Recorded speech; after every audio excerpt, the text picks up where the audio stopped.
Hello दोस्तों। तो आज की इस वीडियो में हम पढ़ेंगे open book exam, plasma therapy और नेशनल ह्यूमन राइट कमीशन। ये तीनों बहुत इंपॉर्टेंट टॉपिक है, तो इसे हम आज डिटेल में इस वीडियो में पढ़ेंगे। तो चलिए फिर शुरू करते हैं ओपन बुक एग्जाम से।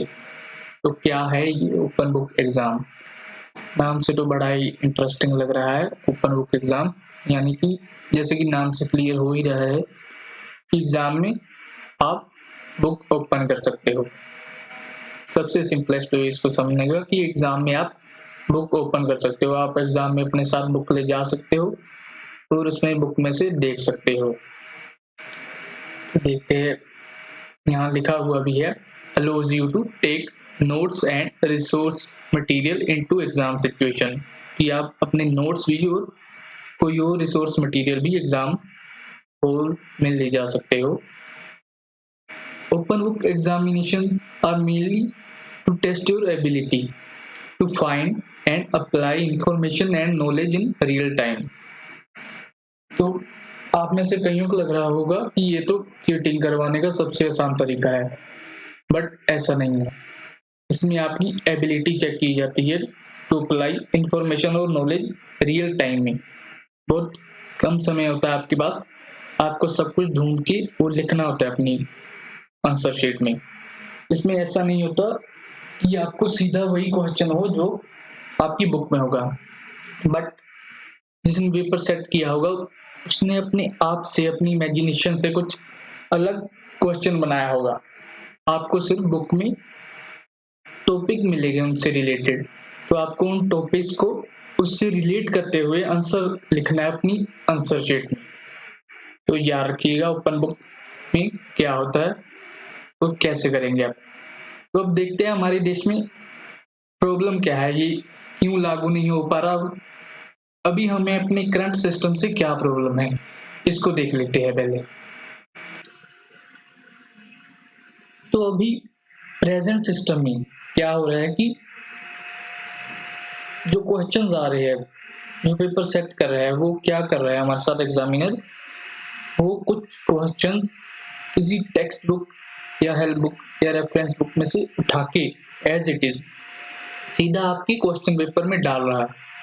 तो क्या कर रहा है, कंट्रोल सी और कंट्रोल वी, वो सीधा कॉपी कर रहा है और आपकी क्वेश्चन पेपर में उसे पेस्ट कर रहा है। The paper setter usually picks up readymade questions. वो ज्यादा मेहनत नहीं कर रहे, वो सीधा readymade questions from highly circulated text book. जो टेक्स्ट बुक हाईली सर्कुलेटेड होती है बच्चों में, जो सबके पास होती है मेनली, वहां से उठाता है क्वेश्चन को, या उनके क्लोन्स को जो सेम क्वेश्चन होते हैं उनकी तरह ही देखने वाले, सिर्फ उनमें कुछ वैल्यू चेंज होती है, बट क्वेश्चन की वर्डिंग पूरी सेम होती है, सिर्फ वैल्यू चेंज हो जाती है। वैसा क्वेश्चन दे देता है क्वेश्चन में, और ये क्वेश्चन बार बार आ रहे हैं, रिपीट हो रहे हैं हर साल। ये हमारे प्रेजेंट करंट सिस्टम में हो रहा है ऐसा। तभी आपको बार बार बोला जाता है कि प्रीवियस ईयर के क्वेश्चन पेपर को देखिए बार बार, उसमें से ही क्वेश्चन आएंगे। तो हम क्या कर रहे हैं, प्रीवियस एक पैटर्न को फॉलो कर रहे हैं क्वेश्चन के, हम उन्हें रट्टा लगा रहे हैं कि ये तो जरूर आएगा, इसमें से तो जरूर आना ही है। तो हम उस क्वेश्चन को क्रैम कर रहे हैं। समझ रहे हैं मेरी बात? हम उस क्वेश्चन को क्रैम कर रहे हैं। तो हमारे प्रेजेंट सिस्टम में हम क्रैमिंग पर ज्यादा ध्यान दे रहे हैं, रट्टे मार रहे हैं हम बच्चे, एक एक रात पहले पढ़ के पास हो जा रहे हैं, क्योंकि बच्चों को पता है कि क्वेश्चन यही आएगा या फिर इससे मिलता जुलता आएगा, इसमें सिर्फ वैल्यू चेंज हो जाएगी, बट वर्डिंग होगी जो क्वेश्चन की वो यही रहेगी। तो बच्चे उस क्वेश्चन को अच्छे से एक रात पहले रट लेते हैं एग्जाम में, और दूसरे दिन तो एग्जाम में वही क्वेश्चन आएगा, पता है बच्चों को, पास हो जाते हैं इसलिए। तो ये कंडीशन है हमारी प्रेजेंट सिस्टम की। तो अब इस कंट्रोल प्लस सी और कंट्रोल प्लस वी पैटर्न का कंसीक्वेंसेस क्या हो रहा है हमारे बच्चों पर, हमारे इंडिया के बच्चों पर। तो एक कॉपी और पेस्ट का पैटर्न फॉलो किया जा रहा है, उसके कंसीक्वेंसेस क्या हो रहे हैं हमारे बच्चों पर, उसे देख लेते हैं पहले। तो every year we are producing millions of unemployable graduates and thousands of year. क्यों? वो कॉपी एंड पेस्ट वाले सिस्टम के कारण, क्योंकि बच्चों को पता है कि यही क्वेश्चन आएगा या इससे रिलेटेड क्वेश्चन आएगा। वो एक टॉपिक के 5-6 क्वेश्चन देख लेते हैं मेनली, जो कि हमारी टेक्स्ट बुक या रेफरेंस बुक में होते हैं, उन्हीं से रिलेटेड क्वेश्चन आता है, और सिर्फ वो एग्जाम के 1 या 2 रातों पहले पढ़ के एग्जाम में पास हो जाते हैं। तो पास होने से उन्हें क्या मिल जाती है? डिग्री। वो मतलब ग्रेजुएट हो जाते हैं, बट वो रहते अनएम्प्लॉयबल ही है, क्योंकि उनके पास स्किल्स तो है, बट उन्हें इम्प्लीमेंट कैसे करना है रियल टाइम में उन्हें ये नहीं पता। उनके पास वो एक्सपीरियंस नहीं है, रियल टाइम में उसे इम्प्लीमेंट कैसे करेंगे अपनी स्किल्स को।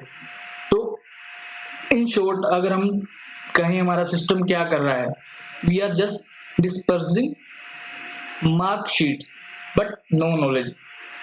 हम सिर्फ मार्कशीट्स बांट रहे हैं। आपने देखा होगा नंबर तो हमारे इंडिया के बच्चों के बहुत ज्यादा आ रहे हैं, 100 में से 100 नंबर ले जा रहे हैं बच्चे, बट नॉलेज बहुत कम हो रही है। प्रैक्टिकल नॉलेज है ही नहीं, रियल टाइम में कैसे सिचुएशन को हैंडल करना है वो बहुत कम लोगों को पता है हमारे इंडिया में।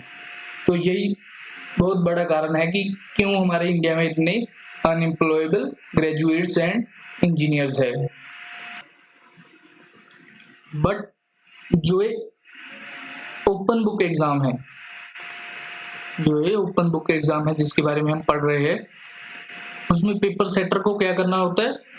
उसे अपना दिमाग चलाना होता है, अपनी इमेजिनेशन और क्रिएटिविटी से अलग से एक क्वेश्चन बनाना होता है।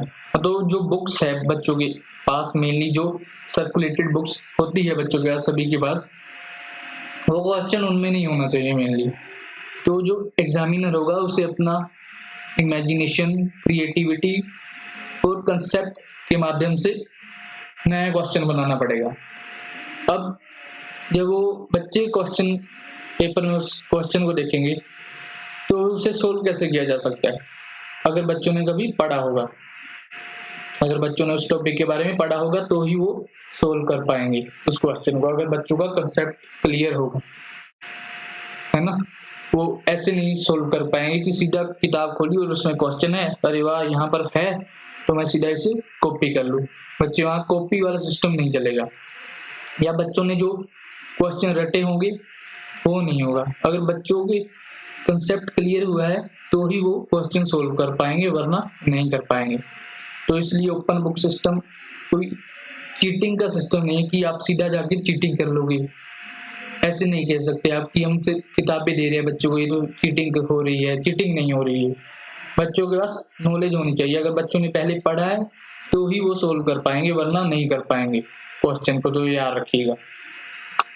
अब देखते हैं क्या रीजन है, इसे क्यों अपोज किया जाता है मेनली ओपन बुक एग्जामिनेशन को हमारे यहाँ पर। तो सबसे मेन रीजन तो ये है कि students and teacher will become casual in studies with no fear of exam. ये रीजन देते हैं लोग कि बच्चों में एग्जाम का फियर ही नहीं रहेगा, कि बच्चों को पता है, लोग सोचते हैं कि बुक दे देंगे तो बच्चों में फियर क्यों रहेगा एग्जाम का, वो सीधा बुक से देख लेंगे एग्जाम में, चीटिंग ही तो करवानी है, सीधा हो जाएगा। बट ऐसा नहीं है। ओपन बुक एग्जामिनेशन में क्या होता है,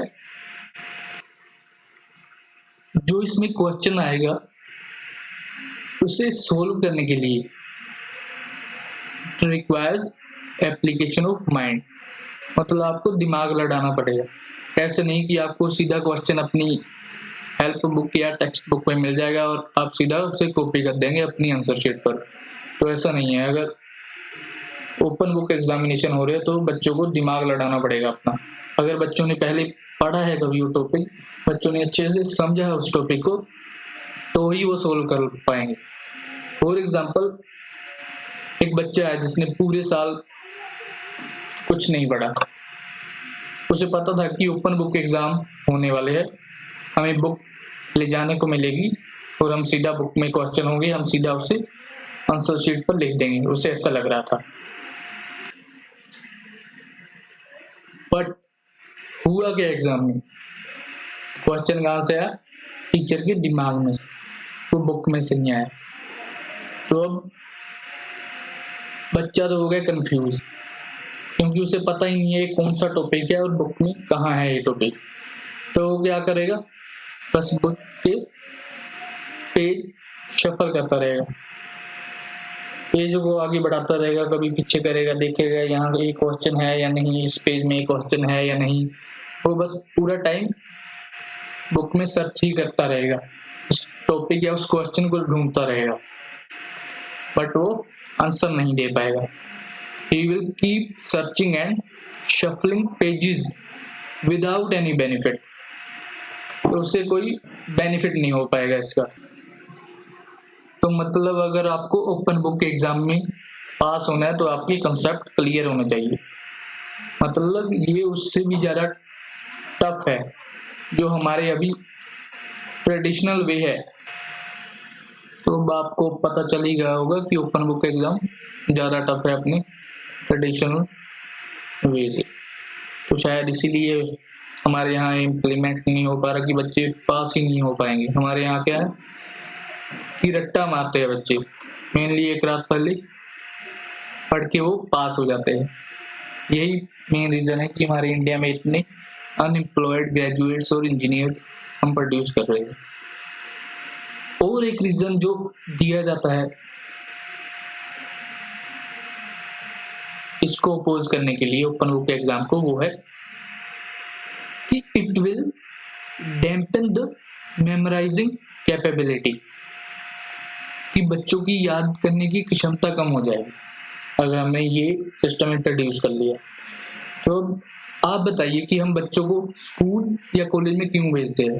क्या उनकी मेमोराइजिंग पावर बढ़ाने के लिए भेजते हैं हम उन्हें, या उन्हें नॉलेज गेन करने के लिए भेजते हैं?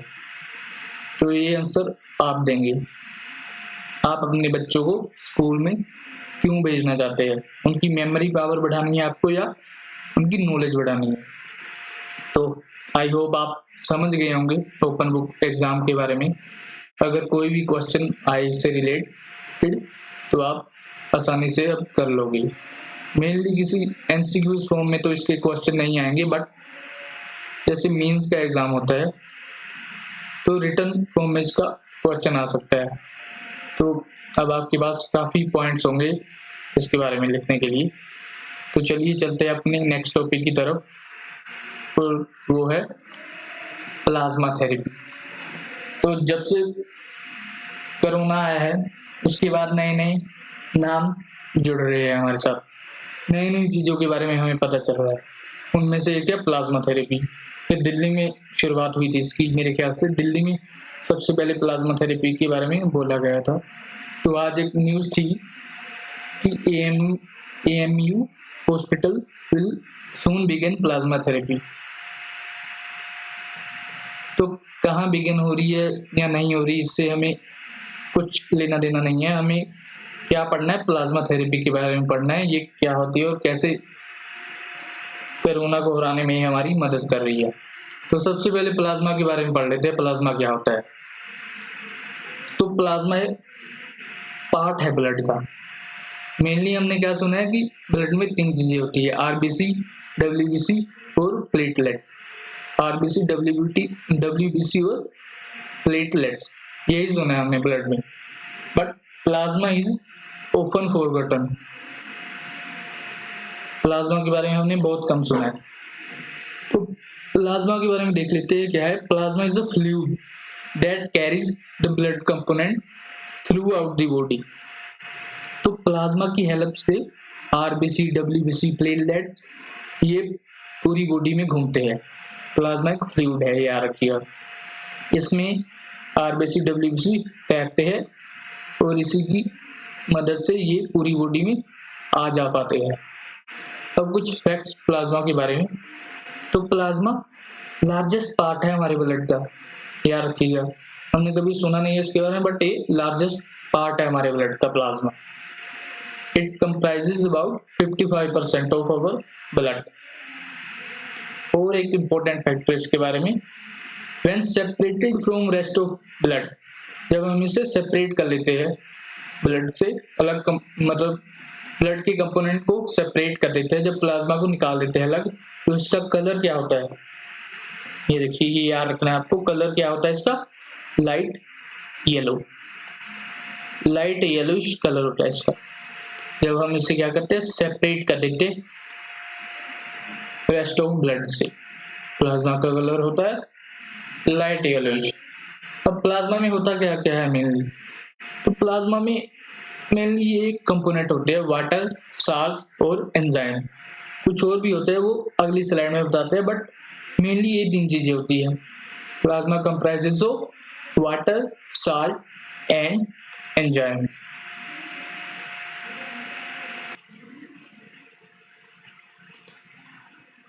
और जो सेल होते हैं वो अपना वेस्ट मटेरियल प्लाज्मा में छोड़ते हैं। प्लाज्मा हेल्प करता है उस वेस्ट को रिमूव करने के लिए फ्रॉम दी बॉडी। तो प्लाज्मा का ये भी एक काम है, याद रखिएगा। Plasma help to remove waste from body. तो प्लाज्मा आल्सो कंटेन्स एंटीबॉडी। सबसे इंपॉर्टेंट पॉइंट है, प्लाज्मा आल्सो कंटेन्स antibodies,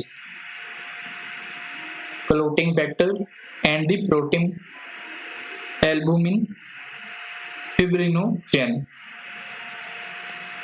इन की तरफ अभी आपने ज्यादा ध्यान नहीं देना है, इन्हें छोड़ दीजिए, बस एक बार पढ़ लीजिए कि प्लाज्मा के अंदर क्या क्या होता है। तो अभी हमें किसके बारे में ध्यान देना है, एंटीबॉडीज। प्लाज्मा में क्या होता है, एंटीबॉडीज। अब कुछ दिनों पहले हमने आपको बताया था कि एंटीबॉडीज क्या करती है। एंटीबॉडीज हमारी एंटीजेंस को आइडेंटिफाई करती है। और एंटीजेंस कहाँ होते हैं, एंटीजन बताया था कि पैथोजेंस के ऊपर होते हैं। और पैथोजेंस कौन है, तो पैथोजन बायोलॉजिकल एजेंट्स है जो हमारी बॉडी में इलनेस क्रिएट करते हैं। तो मेनली कोरोना में किससे हुआ है, एक पैथोजन से हुआ है। पैथोजन के ऊपर क्या है, एंटीजन है। एंटीजन को हमारी बॉडी में, अगर एक बार कोई एंटीजन हमारी बॉडी में आ गया तो हमारी बॉडी उसके प्रति एंटीबॉडी बना लेती है। और अगर दूसरी बार वो आए तो एंटीबॉडी उसे पहचान लगी और किल कर देगी। तो प्लाज्मा थेरेपी में क्या हो रहा है, तो जो इंसान कोरोना पॉजिटिव होकर फिर रिकवर हो चुका है, तो मतलब क्या हुआ, उसके अंदर एंटीबॉडी बन चुकी है कोरोना के एंटीजन के प्रति। तो उसका हम प्लाज्मा निकाल रहे हैं, मेनली वो अपना ब्लड डोनेट कर रहे हैं। हम उस ब्लड को सेपरेट कर रहे हैं, उसमें से प्लाज्मा निकाल रहे हैं। और जो पेशेंट जो कोरोना पॉजिटिव है अभी, जिनका इम्यून सिस्टम थोड़ा वीक है, उनके अंदर वो प्लाज्मा डाल रहे हैं, क्योंकि उस प्लाज्मा में एंटीबॉडीज है और वो कोरोना के एंटीजन से लड़ेगी और हेल्प करेगी उन्हें रिकवर करने के लिए। तो आई होप आपको प्लाज्मा थेरेपी के बारे में कुछ आइडिया मिल गया होगा, आपको पता चल गया होगा प्लाज्मा थेरेपी कैसे वर्क करती है। तो कहीं भी कोई क्वेश्चन आ जाए प्लाज्मा थेरेपी से रिलेटेड, आई होप आप अब कर लेंगे। तो चलते हैं अपने लास्ट टॉपिक की तरफ, वो है NHRC। NHRC क्या होता है, national human right commission. National human right commission, सबसे पहले बात तो ये स्टैट्यूटरी बॉडी है, मतलब ये पार्लियामेंट में एक एक्ट से बनाई गई है। ये पहले से हमारे कॉन्स्टिट्यूशन में नहीं थी, एक बिल लाया गया, उसे पास करवाया गया, फिर ये बॉडी बनाई गई है। और अंडर कौन से एक्ट के, under the protection of human rights act 1993 for protection and promotion of human rights. तो इससे आपको पता चल ही गया होगा कि ये बॉडी क्या करती है। मेनली ये प्रोटेक्ट करती है हमारे राइट्स को और प्रमोट करती है, अवेयरनेस क्रिएट करती है कि ह्यूमन राइट्स क्या होते हैं उनके बारे में। तो इसके हेडक्वार्टर के बारे में देख लेते हैं, कहाँ है, ये है न्यू दिल्ली में। अब जो एग्जाम में पूछा जाता है मेनली कंपोजिशन, तो उसमें 8 मेंबर होते हैं मेनली, एक तो चेयरमैन और 7 4 मेंबर। ये पता चल गया आपको। अब देखते हैं अपॉइंट कैसे होते हैं। ये लाइन एग्जाम में पूछने के ज्यादा चांसेस है, तो इसे अच्छे से पढ़िएगा। तो इन्हें अपॉइंट कौन करता है? प्रेसिडेंट। प्रेसिडेंट अपॉइंट करेगा चेयरमैन और ये जो 7 अदर मेंबर्स है। अपॉइंट तो प्रेसिडेंट करेगा, बट रिकमेंड कौन करेगा? तो रिकमेंडेशन कौन दे रहा है? Recommended by high powered committee headed by whom? Headed by our prime minister. तो जो हमारे पीएम है वो रिकमेंड करेंगे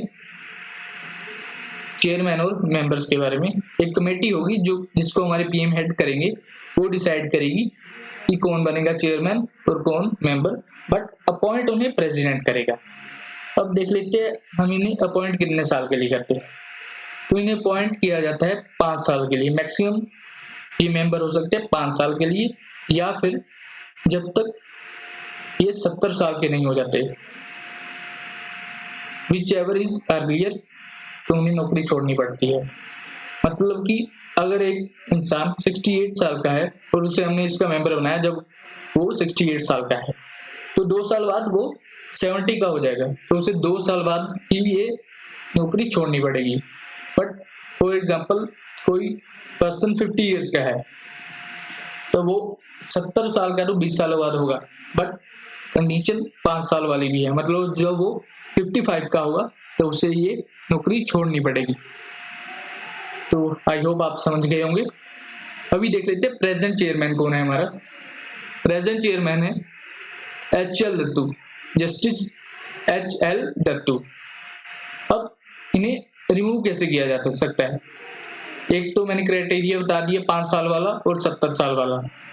अगर बीच में रिमूव करना है हमें इसे, तो क्या फैक्टर इंप्लाई होंगे? Mainly only on charges of proved misbehaviour और इनकैपेसिटी। प्रूव्ड मिसबिहेवियर और इनकैपेसिटी, ये सिर्फ ओनली यही रीजन हो सकता है, प्रूव्ड मिसबिहेवियर और इनकैपेसिटी। या तो वो मिसबिहेवियर कर रहे हैं, या वो कैपेबल नहीं है इस पोस्ट को होल्ड करने के लिए, तो हम उन्हें रिमूव कर देंगे। बट डिसाइड कौन करेगा? ये डिसाइड किया जाएगा एक इंक्वायरी के थ्रू, जो कि कौन कंडक्ट करेगा? सुप्रीम कोर्ट का जज। याद रखिएगा, सिर्फ सुप्रीम कोर्ट का जज ही इंक्वायरी कर सकता है, हाई कोर्ट का नहीं। आखिर में एक इम्पोर्टेंट डेट याद कर लेते हैं। ह्यूमन राइट डे कब होता है? तो ह्यूमन राइट डे होता है 10 दिसंबर को। ये याद रखना है आपको। आई होप आपको पता चल गया होगा कि ओपन बुक एग्जाम क्या होते हैं, प्लाज्मा थेरेपी कैसे प्रोसेस करती है, कैसे हम प्लाज्मा कलेक्ट करते हैं, प्लाज्मा का कलर क्या होता है, प्लाज्मा के अंदर क्या होता है, और उसके बाद आपको नेशनल ह्यूमन राइट कमीशन के बारे में भी पता चल गया होगा, उसकी कंपोजिशन के बारे में, उसकी अपॉइंटमेंट के बारे में, उनके रिमूवल के बारे में, और आखिर में ह्यूमन राइट डे कब होता है। अब अगर आपको ये वीडियो अच्छी लगी तो लाइक, शेयर और हमारे चैनल को सब्सक्राइब जरूर कीजिएगा। धन्यवाद।